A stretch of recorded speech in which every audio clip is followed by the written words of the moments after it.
Hello everyone! Today we are going to understand the point cloud conversion tool and learn how to use it in the Surveyaan GeoWorkspace desktop application. Point cloud conversion is the process of converting point cloud data from one file format to another, making it easier to use the data in different software and workflows. For example, we can convert LAZ file format to LAS file format and LAS file format to LAZ file format. This conversion helps in managing file size and compatibility. Now, let's start the step-by-step process.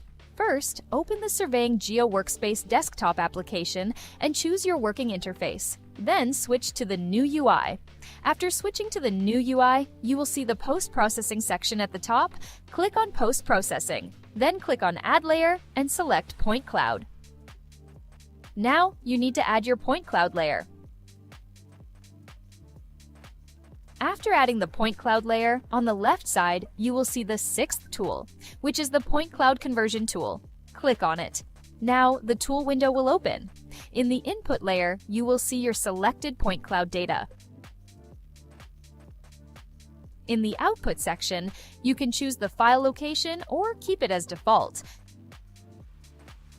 After setting everything, click on the Run button. Once the processing is completed, your converted point cloud file will be generated. You can save your output layer by right-clicking on the output layer and saving it in the same folder. Thank you so much for watching this video.